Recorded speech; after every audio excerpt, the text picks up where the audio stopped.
عالمی ادارہ صحت یعنی WHO کے کمیشن کی جانب سے کی جانے والی طویل تحقیق سے معلوم ہوا ہے کہ موبائل فونز یا ریڈیو ویو سے کسی طرح کا کوئی کینسر نہیں ہوتا۔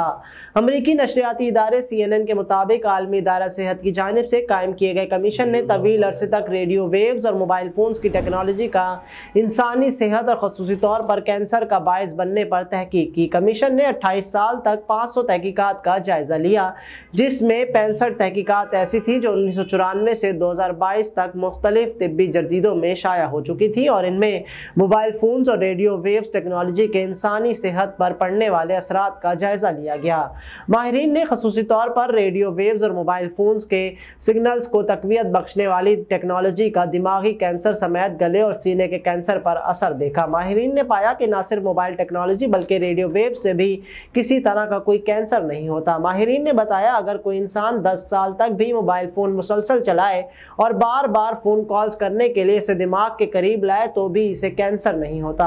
تحقیق میں ماہرین نے موبائل فونز کے استعمال، اس کی ٹیکنالوجی سمیت ریڈیو ویوز کو بھی انسانی صحت کے لیے محفوظ قرار دیا اور کہا اس سے قبل موبائل فونز اور ریڈیو ویوز ٹیکنالوجی پر خدشات انتہائی کم ڈیٹا کی بنیاد پر ظاہر کیے گئے۔ اس سے قبل عالمی ادارہ صحت کی کمیشن کا حصہ رہنے والی ایک تنظیم نے 2011 میں مختصر تحقیق کے دوران بتایا تھا کہ ممکنہ طور پر ریڈیو ویوز اور موبائل فونز کے سگنلز کو تقویت فراہم کرنے والی ٹیکنالوجی کینسر کا سبب بننے والی پیچیدگیوں کو بڑھا سکتی ہے۔ اس وقت تنظیم نے واضح کیا تھا کہ انہوں نے محدود پیمانے اور ڈیٹا پر کی گئی تحقیق سے مذکورہ بات معلوم کی ہے، تاہم اس پر مزید تحقیق کی ضرورت ہے۔ اب عالمی ادارہ صحت کے کمیشن نے طویل عرصے تک رہنے والی تحقیق میں بتایا ہے کہ ریڈیو ویوز اور موبائل فونز کے استعمال سے کسی طرح کا کوئی کینسر نہیں ہوتا۔ ٹیکنالوجی کا کینسر سے کوئی تعلق دریافت نہیں کیا گیا۔